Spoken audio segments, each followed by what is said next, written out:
तो भाई लोग एक और नई वीडियो के साथ मैं आ चुका हूँ जिसमें हम लोगों ने पिछले वीडियो में ही समझा था कि चूनिन एग्जाम होने वाला है। इसमें क्या बोरुटो और कावाकी भी ज्वाइन करने वाले हैं या फिर नहीं, उसका आंसर तुम्हें एंड तक जरूर पता चल जाएगा। तो चलिए शुरू करते हैं आज के इस वीडियो को बिना किसी देरी के।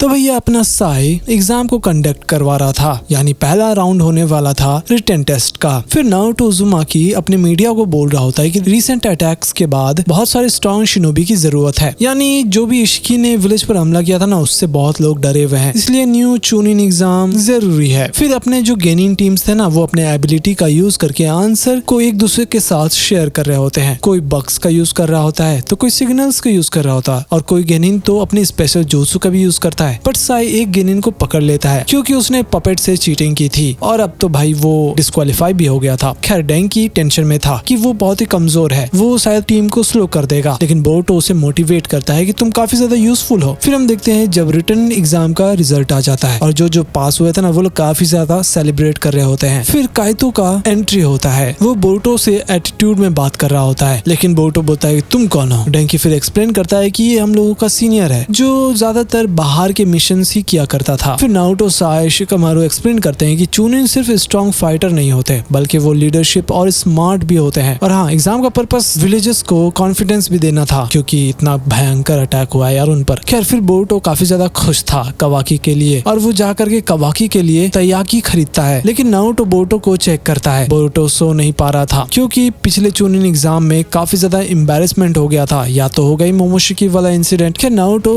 उसे समझाता है कि बस तुम नॉर्मल बोरुटो बनो, ज्यादा तेज बनने की जरूरत नहीं है, तुम्हारा स्ट्रेंथ मुझे पता है। फिर बोरुटो बोलता है कि मैं तो अपना बेस्ट दूंगा। फिर अगला एग्जाम होता है जब सभी गेनिन गैदर होते हैं। शिगाडाई नारा सबको मोटिवेट कर रहा होता है, चूनिन बनोगे तो पैसे भी ज्यादा मिलेंगे। तो अब एग्जाम का सेकंड लोकेशन होने वाला था फॉरेस्ट ऑफ डेथ, और उसमें मिशन था जितने भी इंजर्ड सबऑर्डिनेट है ना, उनको रेस्क्यू करके बाहर निकालना। लेकिन एक ट्विस्ट था, उसमें करीब 10 सबऑर्डिनेट्स थे और गेनिन 26। एक टीम तो जल्दी भाग जाती है इंस्ट्रक्शन को बिना सुने, लेकिन रिजल्ट क्या होता है पता है, वो जंगल के एनिमल्स उसे पकड़ लेते हैं और बेचारा डिस्क्वालीफाई हो जाता है। फिर हम देखते हैं कि फॉरेस्ट में चूनिन भी होते हैं, वो लोग फेक एनिमी या फिर शिनोबी बनकर रहते हैं ताकि बाकी लोगों पर हमला कर सके। फिर शारदा पूछती है कि टाइम पे सबऑर्डिनेट्स ले आए तो नेक्स्ट राउंड होगा, लेकिन सरप्राइज सरप्राइज, यहाँ से कोई भी थर्ड राउंड नहीं होने वाला था। ये सुनकर के सभी लोग चौंक जाते हैं। काइतो सडनली बोरुटो से काफी ज्यादा फ्रेंडली बिहेव कर रहा था, ये थोड़ा अजीब बात है। खैर नारुतो साई और शिकामारु कैमरा से सब कुछ देख रहे होते हैं। सुबाकी तुरंत अपने सबऑर्डिनेट को रेस्क्यू कर लेती है। हाँ, लेकिन एक गड़बड़ी हो जाता है। जो नामिडा थी ना, वो मिराई को सबऑर्डिनेट समझ लेती है, लेकिन मिराई एक्चुअली एनिमी का रोल प्ले कर रही होती है। बेचारी नामिडा को ही वो नॉकआउट कर देती है। वहीं टीम 40 सैंड में ट्रैप हो जाते हैं। वासाबी और इवाबे का बैटल भी चल रहा था, दोनों लड़ रहे थे कि कौन सबसे पहले अपने सबऑर्डिनेट को ढूंढेगा। वहीं मीस की बाकी चूनिन से लड़ रहा होता है। उधर हम देखते हैं कि टीम 25 प्रॉपर टीम वर्क कर रहे होते हैं और बोरुटो इंसेक्ट से बच के निकलता है। वहीं डेंकी फाइनली अपने सबऑर्डिनेट को ढूंढ लेता है, लेकिन एक बंदा काफी ज्यादा बड़ा था। फिर भी डेंकी हिम्मत नहीं छोड़ता और वो उसको कैरी करके उस फॉरेस्ट से बाहर निकाल देता है। सभी लोग बहुत ही ज्यादा खुश थे कि डेंकी बहुत ही ज्यादा स्मार्ट है और उसके पास स्ट्रेटेजी भी है, तो ये फ्यूचर चूनिन जरूर बन सकता है। हालांकि अपना बोरुटो स्नेक की हेल्प से सबऑर्डिनेट को ढूंढ लेता है। वैसे अपना डेंकी जो था ना, वो सक्सेसफुली बाहर निकल जाता है। उधर मिराई भेस बदल करके मिस्की का यूज करती है, लेकिन शारदा शारिंगन से उसे पकड़ ली थी और बैटल चालू हो जाता है। वहीं वासाबी और इवाबे दोनों भी अपने सबऑर्डिनेट को बाहर लेकर के आ जाते हैं। वहीं हम देखते हैं काइतो ने बोरुटो के ऊपर ट्रांसमीटर लगा लिया था, वो भी एग्जाम से पहले, ताकि वो बोरुटो का जो सबऑर्डिनेट है ना, उसको चुरा सके। तभी अचानक से एक बियर आ जाता है। काइतो डर जाता है, वो साइड में ही गिर गया था। तो वो जो सबऑर्डिनेट थे ना, वो अपने बोरुटो को छुड़ा देती है और बोलती है कि ये अनफेयर सिचुएशन था, तो अभी भी टाइम है। लेकिन बोरुटो काइतो को सेव करने चला जाता है और उसका घाव पर बैंडेज लगाता है। शैडो क्लोन से काइतो को वो कैरी भी कर रहा था, लेकिन लास्ट सेकंड में बोरुटो ऑलमोस्ट बाहर आ जाता है। टाइम बस खत्म ही होने वाला था। और कौन कौन पास होते हैं पता है? Tsubaki, Houki, Inojin, Chocho, Denki, Wasabi, Iwabe, Sarada, Mitsuki and Boruto भी पास हो गया था। लेकिन बोरुटो कैसे पास हुआ? एक्चुअली प्रॉक्टर्स बताते हैं कि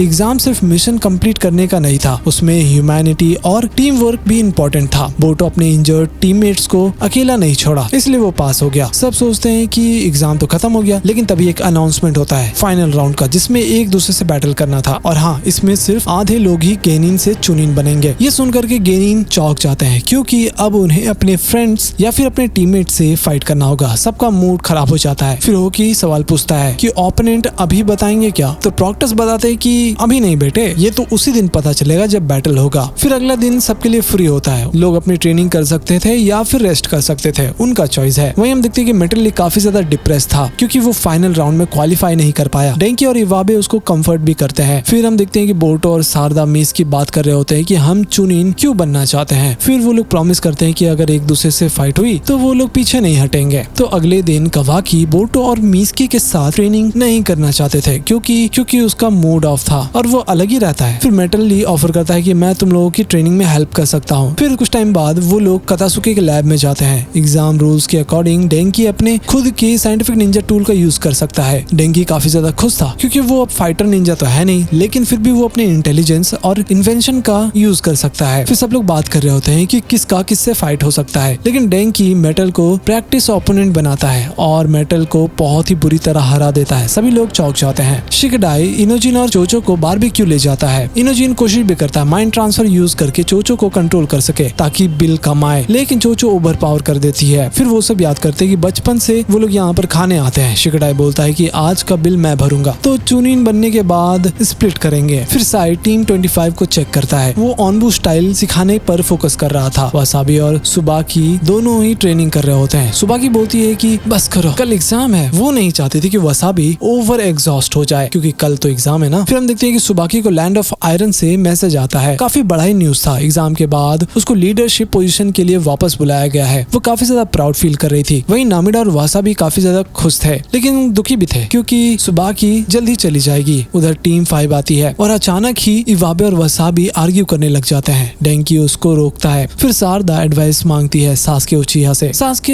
हर बार की तरह वही एडवाइस देता है जो बोरुटो को उसने दिया था, कि एक शिनोबी हमेशा प्रिपेयर होना चाहिए। तभी सारदा को एक आवाज सुनाई देता है और वो जाकर देखती है कि चोचो अकेले ही ट्रेन कर रही होती है। चोचो कन्फेस भी करती है कि उसको जेलस फील हो रहा था, क्योंकि शिकाडाई ऑलरेडी चुनिन है और वो नहीं है। इतना कुछ होने के बाद भी वो उनके लिए फैमिली ही है। अब एग्जाम से पहले सभी गेनिन्स नेक्स्ट डे के लिए तैयार हो चुके थे। सेलिब्रेट भी करते हैं वो लोग, और काफी ज्यादा नर्वस भी थे। और आखिर में 4 अजीब लोग कोनोहा में आते हैं। ऑब्वियसली कुछ तो बड़ा कांड होने वाला था, और वो सब जानने के लिए वीडियो को लाइक और चैनल को सब्सक्राइब जरूर कर देना। Till then keep watching Aniplanner and bye bye.